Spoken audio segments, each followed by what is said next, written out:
Assalamualaikum warahmatullahi wabarakatuh.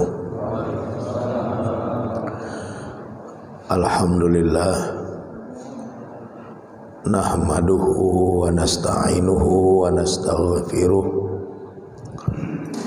wa na'udzu billahi min syururi anfusina wa min sayyiati a'malina. May yahdihillahu fala mudhillalah wa may yudlil fala hadiyalah. Asyhadu an la ilaha illallah wa asyhadu anna Muhammadan abduhu wa rasuluhu allazi la nabiyya ba'dah. Allahumma sholli ala Muhammad wa ala alihi wa ashabihi ajma'in. Radina billahi rabba wa bil islami dina wa bi Muhammadin nabiyya wa rasula. Amma yang saya hormati bapak-bapak dan ibu-ibu jamaah pengajian rahimakumullah, puji dan syukur kita sampaikan kehadirat Allah Subhanahu wa taala yang telah mengeluarkan kita dari berbagai macam kegelapan kehidupan kepada cahaya hidayah dan inayah Allah. Mudah-mudahan dengan cahaya hidayah dan inayah Allah itu kita akan menjadi hambanya yang bertakwa, selamat dalam kehidupan di dunia ini dan juga selamat dalam kehidupan di alam akhirat kelak. Selanjutnya selawat beriring salam tidak henti-hentinya kita mohonkan kepada Allah Subhanahu wa taala agar tercurahkan kepada Rasulnya Nabi Muhammad sallallahu alaihi wasallam beserta keluarga, para sahabat dan semua pengikut beliau yang setia hingga tegaknya hari berbangkit kelak. Adapun materi pengajian kita pada malam hari ini membahas tentang al-adhu atau an-namimah. Al-adhu atau an-namimah secara etimologi, secara kebahasaan dapat diartikan dengan perbuatan mengadu domba atau perbuatan memprovokasi. Secara terminologi syar'i, menurut definisi syariat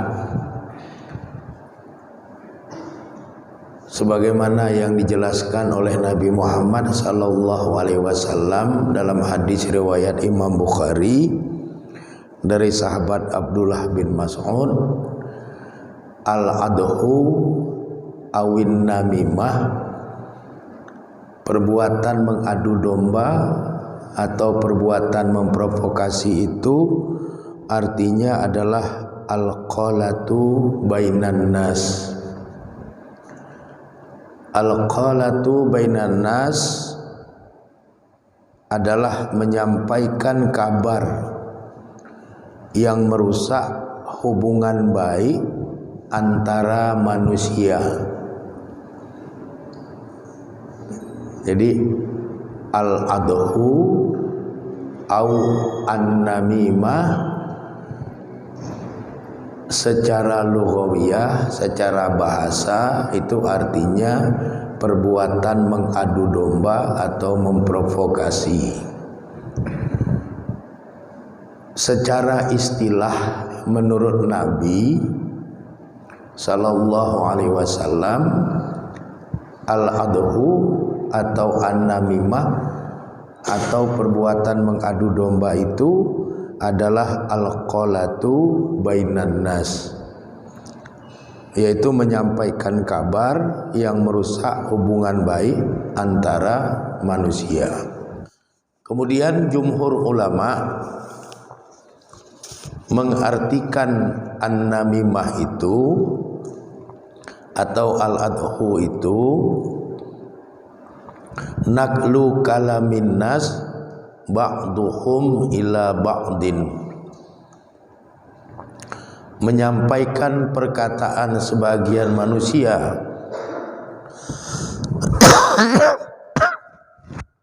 kepada manusia lain, jihatil ifsadi bainahum, dengan maksud untuk merusak hubungan di antara mereka. Jadi kalau ditanya apa itu pekerjaan mengadu domba,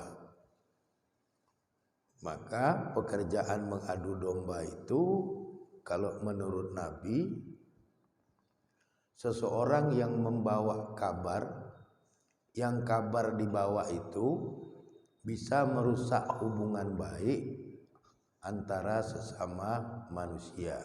Sedangkan menurut jumhur ulama,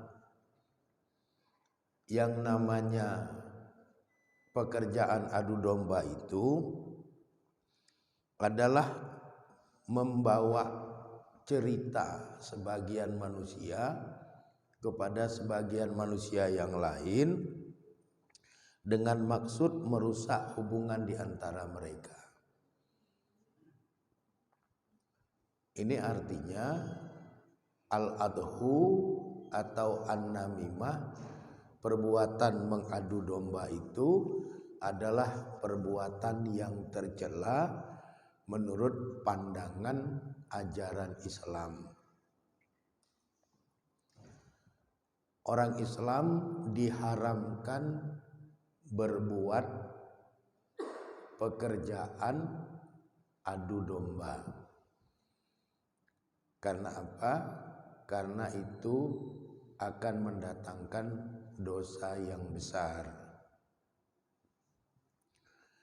Bahkan Nabi Muhammad SAW sengaja mengumpulkan para sahabat di masa itu untuk memberikan penjelasan tentang masalah pekerjaan mengadu domba ini.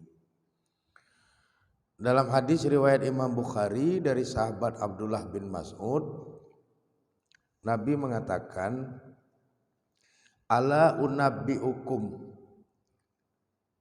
maukah kamu aku kabarkan, aku beritakan, mal adhu, apa itu al adhu?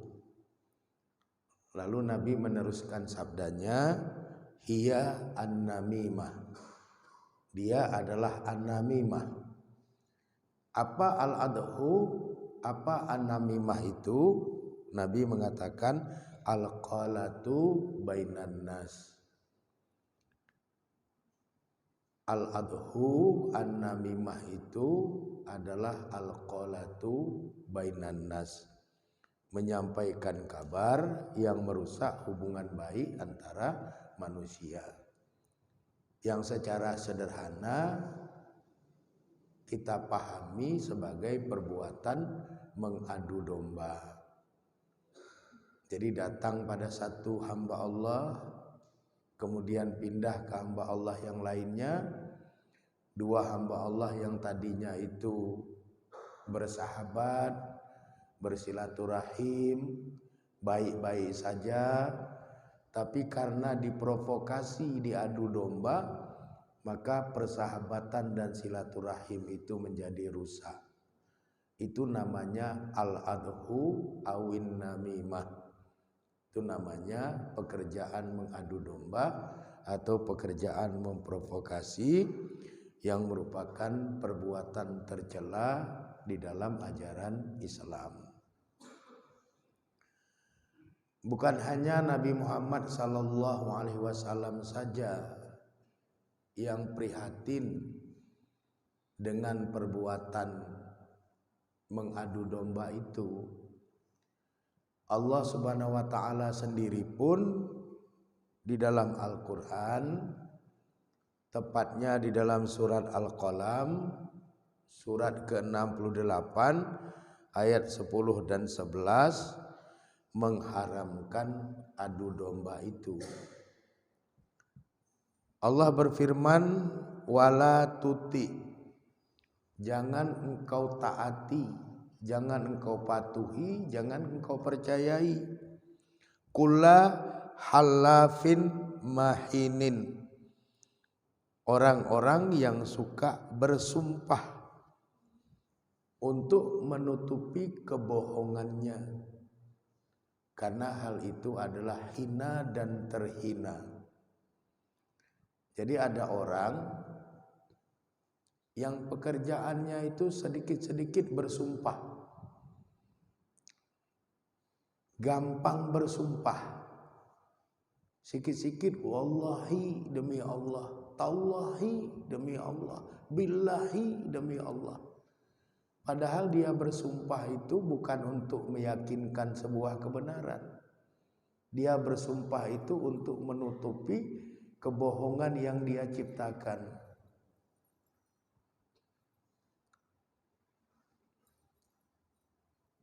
Misalnya ada seorang hamba Allah, dia berdagang. Kemudian dia berbohong kepada calon pembelinya. Dia bilang, wallahi saya enggak mengambil untung, hanya sekedar kembali modal saja. Itu sudah jelas dia bersumpah untuk menutupi kebohongan. Kenapa? Karena logika yang sederhana saja pun sulit menerima. Bagaimana mungkin ada orang berdagang tidak cari keuntungan, hanya sekedar pulang modal? Berarti dia bersumpah, dia bilang dia enggak mencari keuntungan, hanya sekedar kembali modal, itu adalah sumpah untuk menutupi kebohongannya. Orang yang gampang berbuat sumpah seperti itu, kata Allah, wala tuti, jangan kau taati orang seperti itu, jangan kau percaya orang seperti itu, jangan kau patuhi orang seperti itu. Orang seperti itu mahin, orang yang hina dan terhina dalam hidup di alam dunia ini.